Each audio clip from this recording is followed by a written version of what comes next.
It's revealing some things that, again, it feels like we were lied to about. I say feels like we were definitely lied to about this. There was a promise when this was just an announcement, and it was something that was being worked on over at the Netflix animation studios, that all of the characters look like their original versions. Nobody had been redesigned. There was no major craziness going on. Hello, nerds. We have another short episode. I played catch up. I did all of the things in the last 2 episodes. So now we're back to summertime and it's a little slow. So it kind of is what it is. I'm just going to jump into the intro because that's what we got.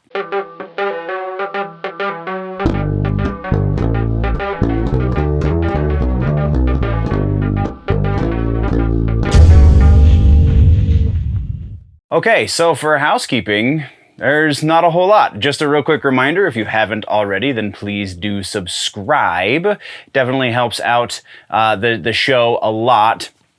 You can do it on whichever platform you are listening or watching on. It is super simple. Just click a freaking button and you help out, again, the show immensely just by subscribing. If you like what I'm trying to do here, then you can also share the things across the interwebs and do, all of that kind of stuff as well. But really, all you got to do is subscribe. Either way, no real housekeeping to mention.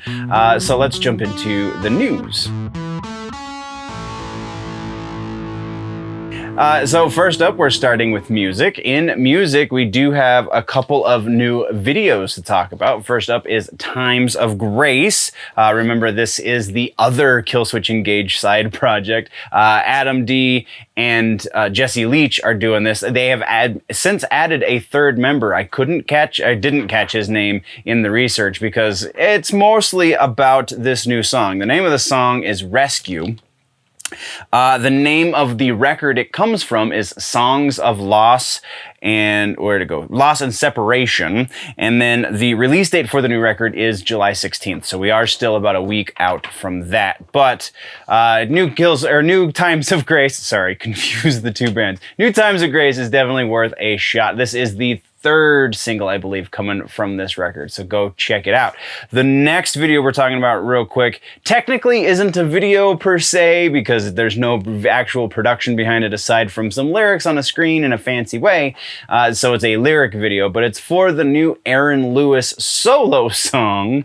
The name of the song is Am I the Only One? It's not from any particular record. It's just something he's been doing live for a while and has decided to turn into an actual single. So I'm definitely holding off on this one for a reaction video, which I did just do a small batch of reaction videos. So over the next couple of weeks, there should be some new reaction videos. Actually, just as I was coming to record this episode, I made one of those reaction videos live, so you can go check that out right now over on the YouTube channel. Anyway, Aaron Lewis, some very conservative country from the new metal guy. I'm intrigued. Let's just put it that way. And then our final video that we're talking about comes from the band At the Gates. The name of the song is The Nightmare of Being, which is the title also of the record that it comes from. That record is available now if you are into At the Gates. This one I have yet to listen to, but I don't think I'm going to do reaction to it. Just let me know what you thought of any of these if you've listened to them. Let's talk about it down in the comment section. And then we only have one piece of actual news for the music section, and that is something called Heavy Metal TV. What the hell is Heavy Metal TV? You are very likely asking. Well, it's a streaming service, kind of. A streaming platform, a streaming channel, I guess is probably a better way to put it, but it's not streaming on like YouTube or anything. It's its own thing. But it started technically in 2012. It didn't last very long. The streaming consumption was not then what it is today. So the producer, the people who are in charge of or who own the rights to such things, recently came out and said, you know what, now is the time for us to start this back up.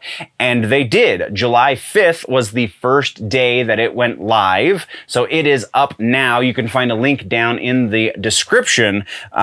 Very interested to see what's going on here. It sounds kind of like some sort of amalgamation of early MTV, a la Headbanger's Ball or so, and then mid to late VH1, where there's a lot of programs involved, but also a good amount of music videos as well. So it sounds like there's going to be a couple of like actual programmed things as far as like talking head shows and so on and so forth, but they're leaning pretty hard into this music video thing that the kids are all talking about these days. I think it's pretty freaking interesting, and it's definitely worth a watch. But that is all we have in the music section today.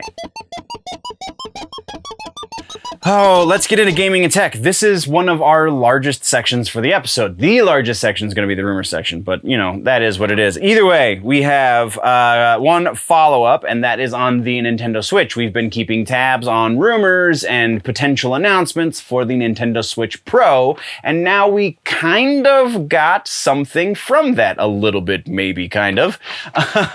So this is not the Nintendo Switch Pro. That's not what they're calling this. This is new hardware for the Nintendo Switch, but it is very minor upgrades and some fairly basic upgrades from the stock version that they were selling. This one is called the Nintendo Switch OLED, O-L-E-D, meaning it's got an OLED screen, which means it's a little bit brighter, some darker blacks, so on and so forth. It is a 7-inch screen, much like we were talking about was potentially the stats for the Pro, quote-unquote, system that they were potentially working on. All of that is still rumor at this point, but we do know the OLED is coming. No official release date that I could see as far as when this was going to be coming out. But there are a couple of other minor upgrades. There is a hardwired Ethernet option now, so you don't have to always be on wireless, which makes competitive gaming a little bit more of an option. Like I said, the screen is a little bit bigger, a little bit better. There's also some built-in speakers, so you don't have to have headphones when you're playing undocked. So all of them kind of quality of life upgrades, we'll call them. Nothing major just yet. That's not to say it's not coming, because we know how Nintendo works, but that is to say that it is not here yet. Either way, definitely an interesting update there. Next, we're moving into some one new trailer. It's kind of an announcement because I don't remember hearing anything about this prior, but it is technically a trailer. So we have one new gaming trailer out there, and it's for RoboCop. New RoboCop game called RoboCop Rogue City. The release date is going to be sometime 2023. They don't have a specific time on it, but we do have at least a large window. As that window narrows, we'll probably keep that in the updates. You can follow the link down in the description for the actual game trailer. And the really interesting thing about this game is that it's going to be based on the first 3 theatrical releases. So it's going to ignore everything that's come since. No word yet as to exactly how they're going to be tackling this, and you know, if Peter Weller is going to come back in any capacity, very possibly for a cameo, I would imagine. That's totally conjecture, though. I cannot say that that's actually going to happen. Either way, pretty interesting. I'm definitely looking forward to this game after this trailer, so there is that. And then we do have a couple of announcements in regular gaming and tech news. No real tech to speak of this time, but you know, that's what the second half of the week is for, is if I missed something, we'll play catch up.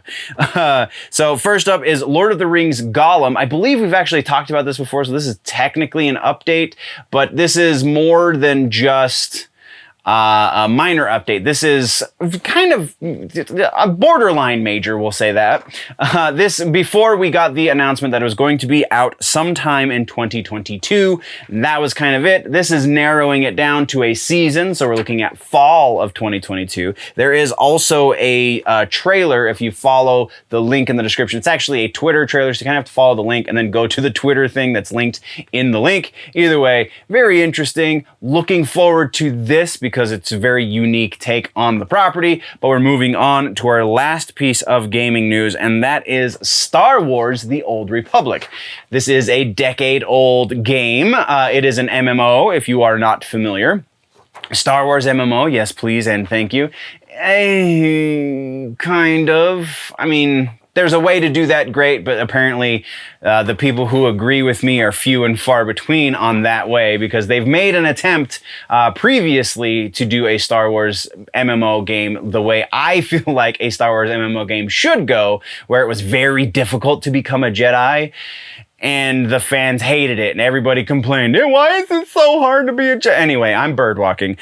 This one, the update here is that after a decade of being in existence, EA is teasing that there is some DLC coming down the road. In that DLC, we have a new story arc called Legacy of the Sith, and then there's some new gameplay upgrade. You have some information on the upgrade tree. As you split and go to different abilities and different things, that now there's ways to splice those abilities together, apparently. It seemed a little vague, so as more details come out, we'll put this up in the follow-up section, but that is all we have for now. Also, this is planned for a holiday release this year. So exactly when? Probably November, I would guess, but who knows? They're keeping it vague on purpose, I'm sure. That is what we have for the gaming and tech section, though, nerds. Now, we would be talking about comic books and books, but really everything that I wanted to talk about is dealing with ongoing story arcs, and that's not what we cover in the news. So, all of that being said, we are, in fact, going to be moving into TV streaming. In TV streaming, we have some follow-ups, we have a trailer, and then we have a different kind of streaming news. So let's start with the follow-ups. First up, we need to address we're only passively going to address this. I'm not going to get into any sort of detail necessarily, but we do have a He-Man situation on our hands. Some leaked images from the comic book that is surrounding this new He-Man series on Netflix have found their way onto the internet, and it's revealing some things that, again, it feels like we were lied to about. I say feels like we were definitely lied to about this. There was a promise when this was just an announcement, and it was something that was being worked on over at the Netflix animation studios, that all of the characters look like their original versions. Nobody had been redesigned. There was no major craziness going on. Well, now we have some major craziness going on. Again, I'm not going to get into any more detail beyond that necessarily. It just feels like they were trying to bait and switch us, and somebody behind the scenes felt like they were doing us dirty, so they leaked these images so that we knew what we were getting ourselves into. And at first I was super hyped about the new Masters of the Universe series because I had all of those toys when I was a kid, and I literally mean all of them, regardless of, the color of the skin of the character that I was playing with. I still played with all of them. Anyway, it's just an interesting situation going on there, and some really impressive mental gymnastics to make it okay in the minds of the producers, who keep telling us this is going to be a fan service series when all of the evidence is pointing in the other direction. So we've addressed the He-Man situation. That is what it is. Next, we're moving over to Lovecraft Country. We have the announcement that it is not getting picked up for a second season. So if you were looking for some new crazy Lovecraftian, the tentacle monsters and things in a new season, you will be sadly disappointed. You must just revel in what was season 1. I have yet to watch season 1, but it is definitely on my to-watch list, because that's some horror that I really like. That's the stuff that really messes with you, is the Lovecraftian stuff. Like, go watch Color Out of Space. Wow. Wow. Like, we're talking Hereditary levels of mind screwingness. It's just bonkers. Anyway, continuing on, we have more follow-ups. This one is for Batwoman, a series that we've kind of lightly been keeping tabs on. Batwoman just announced that Robin Givens has been cast as a series regular for season 3. Jada Jet is the name of the character. It sounds like that's somebody who's made up, but again, as I've said before, I'm not a huge Batwoman reader. I do really like the character. I really, really love her backstory and how she relates to Bruce and so on and so forth. But but just for whatever reason, never really got into it. So I'm interested to see what they do here. Robin Givens, like I've said before, it kind of feels like they're trying to pull out as many stops as possible. Robin Givens is kind of a big name in the world of television these days and has been for a little while, since like the early 90s. She was movies then, if I'm not mistaken. I could be wrong, but yeah, just it sounds like they're really trying to do everything they can to keep us interested here. So it's starting to pique my interest. Maybe I'll play catch up and watch the rest of season 2. I don't know if this is going to be big enough for me. I mean, if you were to make an announcement tomorrow that Batman and the Joker would be in this series, even in like passing terms, then yeah, I would probably play catch up. Right now, as it stands, though, we may or may not get a brief glimpse of Batman. I don't know. It's just not quite there for me yet. And then our final follow-up on TV streaming has to do with The Witcher Blood Origin. This is another casting announcement. This new casting announcement is Michelle Yeoh has been cast as, I'm not going to say this name right, Scian, I believe.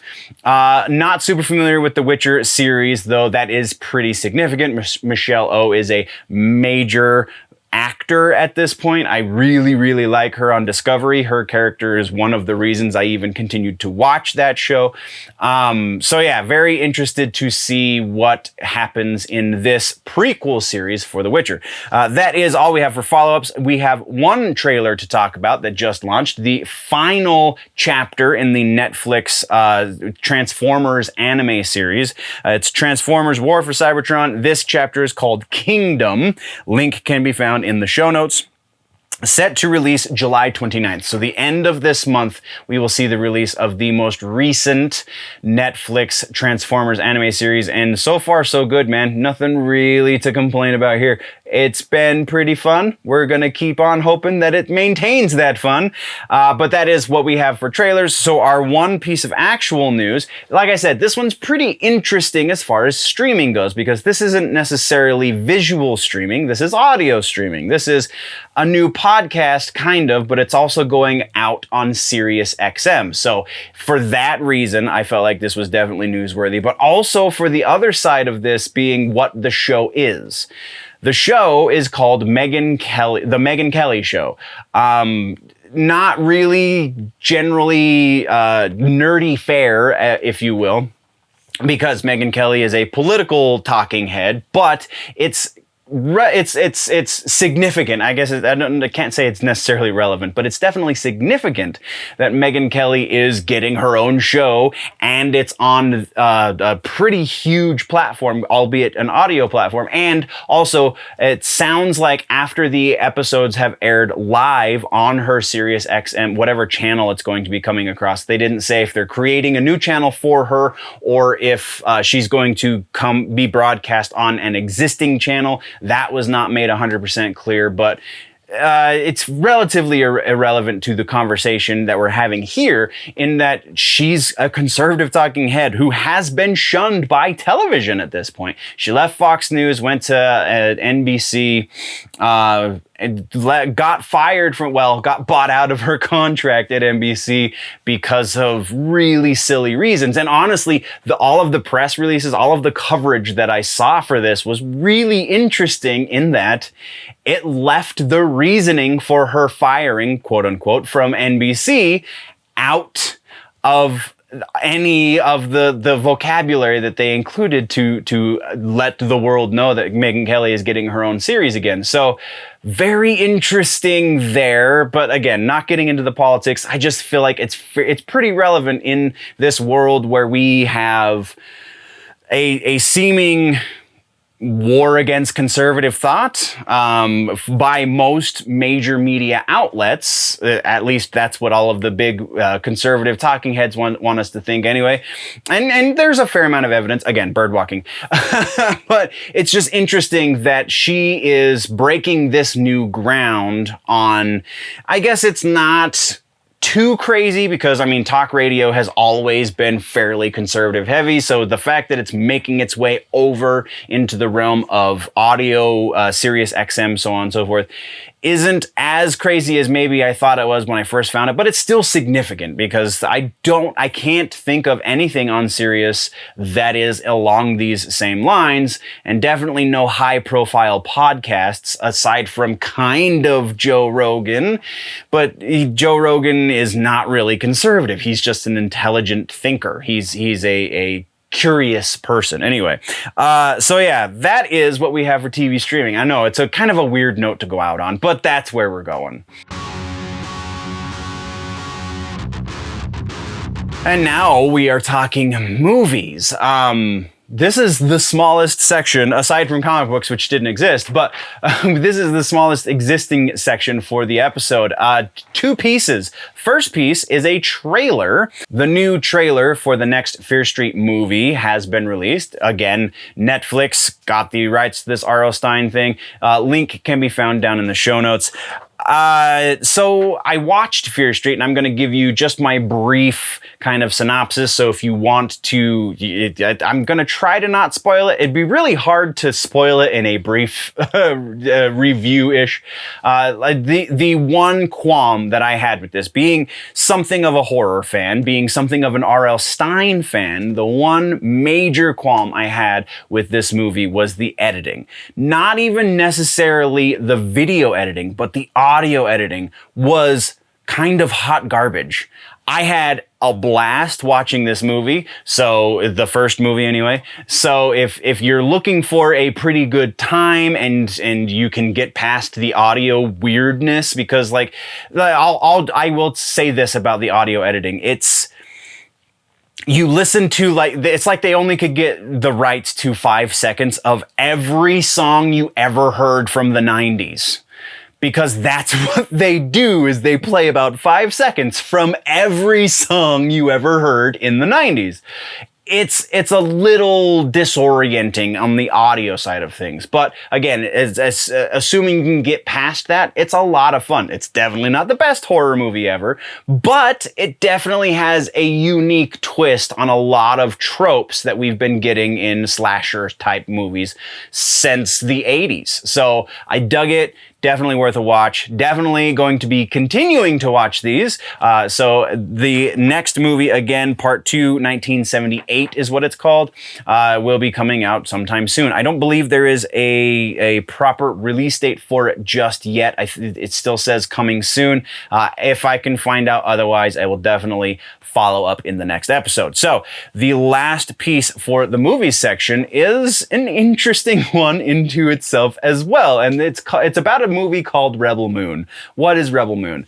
So if you want to make your very own Star Wars movie, but can't get in very tight with the boys over at Lucasfilm, or the people, I guess, to be less gender exclusive, over at Lucasfilm, then just make your own and call it an homage, quote unquote. So Zack Snyder is making this movie. Zack Snyder originally developed this idea as a pitch to Lucasfilm when it was still under the tutelage of George Lucas. So it got shot down. He couldn't make his movie in the Star Wars universe, so he has been retooling it ever since. According to Snyder, ever since 2012, which I'm very questioning that timeline anyway. So yeah, apparently since 2012 he's been retooling this, and now it's coming out on Netflix as Rebel Moon. Rebel Moon, if you look up the synopsis, I'm not going to read it here, but if you look up the synopsis, definitely has some parallels to what's going on in Star Wars, or to what the mainline Star Wars story is anyway.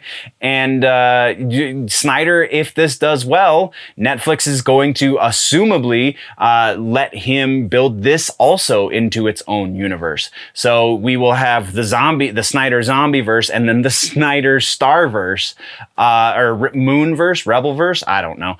But yeah, very interesting. definitely going to keep tabs on this because I don't hate Zack Snyder. I've said before that he's like a more talented Michael Bay, and I will stand by that because while his movies are entertaining, they're really not as deep as he wants to pretend they are.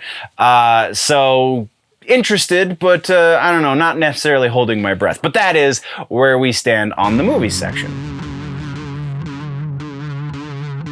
Okay, so Rumor Mill is actually sizable for this episode, and I honestly didn't even have to dig very hard for about half of these. They just kind of came, and it's a good day when that happens.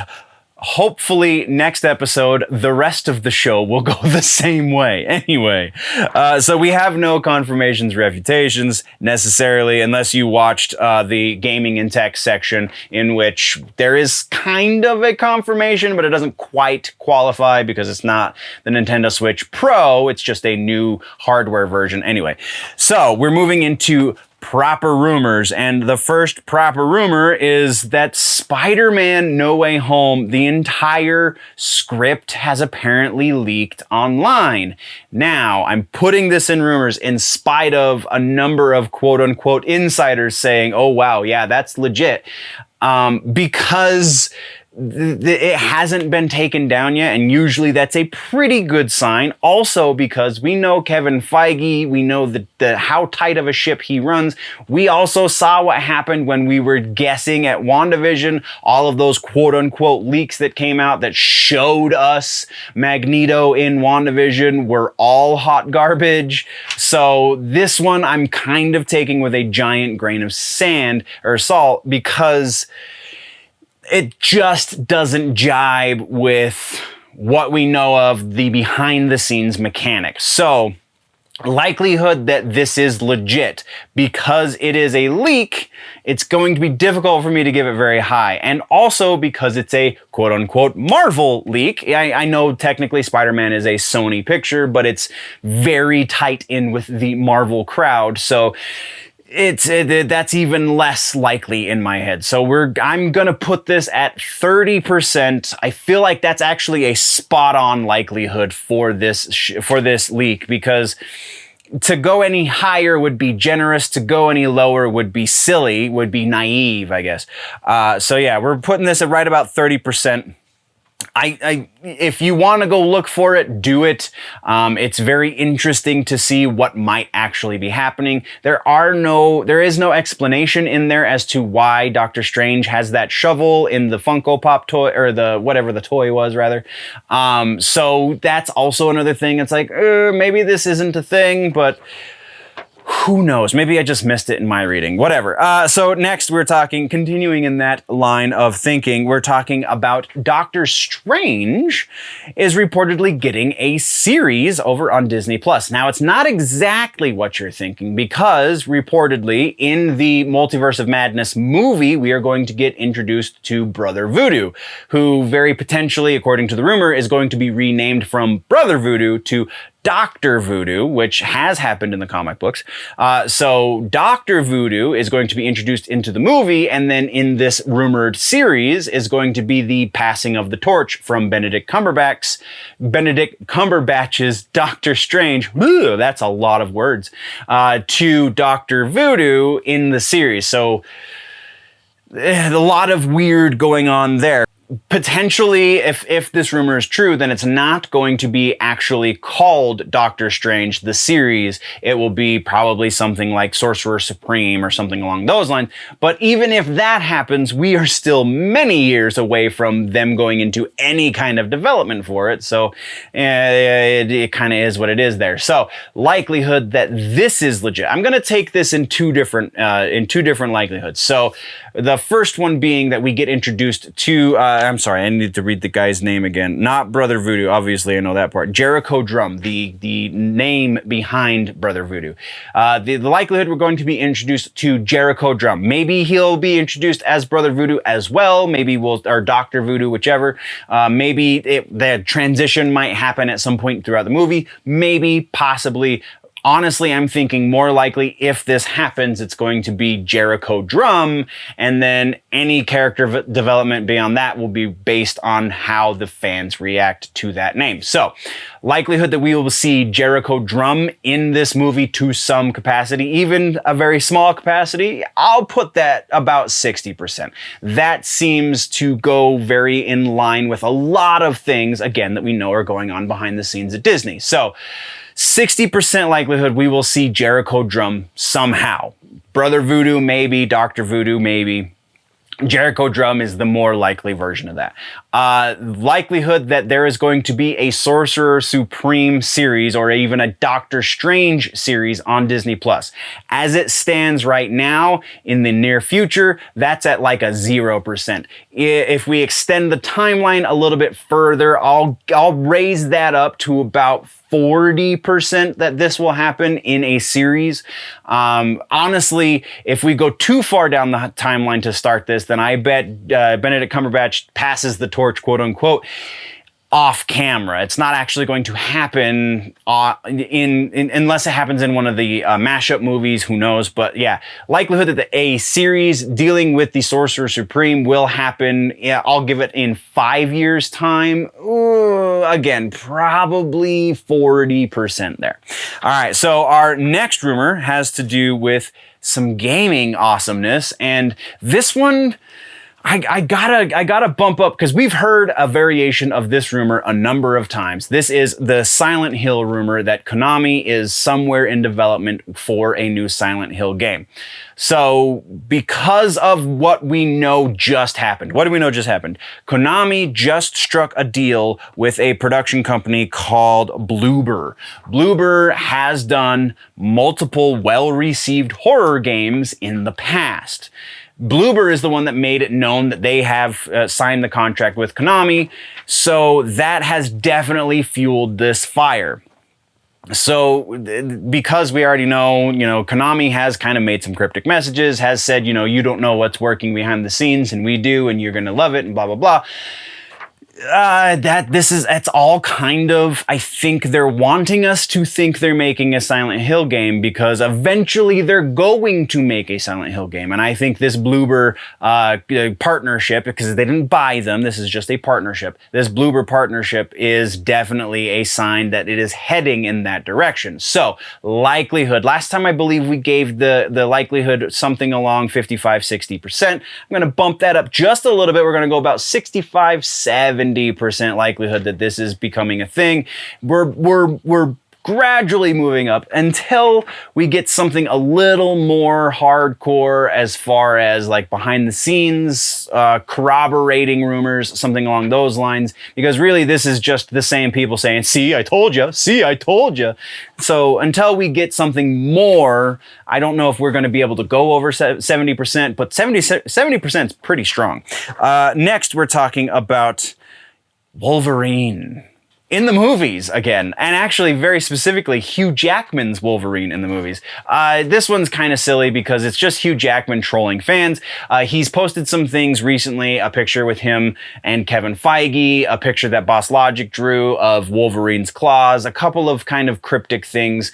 We already assumed that there was going to be a Hugh Jackman cameo in the Multiverse of Madness. This is kind of leaning in that direction, and so Hugh Jackman is just trolling his fans.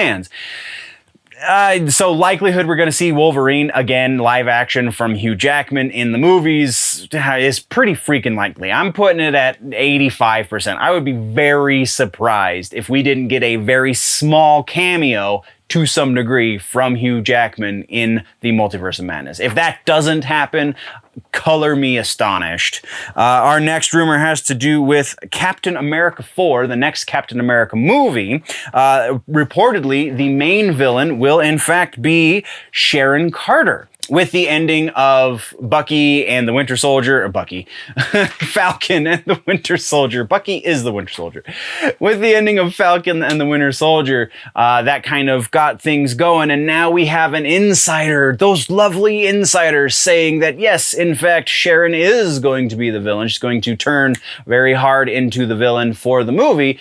And I say, I call bull. I don't know where you're listening to this, so I don't know if I can actually use the second half of that phrase, but it's I can't give any gravity to this. There is no weight here because we are so far away from that movie. There is no way that anybody knows that information just yet. Sure, that might be an idea that's being kicked around in the writers' room over at the MCU studios and all of that stuff. Yeah, that's very possible. It's even possible that it ends up going that direction. The probability there, though, is pretty slim at this point because honestly, everything is fair game because Captain America 4 hasn't even been freaking announced yet. So, all of that being said, likelihood that it is, at this point in time, that it is going to be Sharon Carter as the villain in that movie, 20%.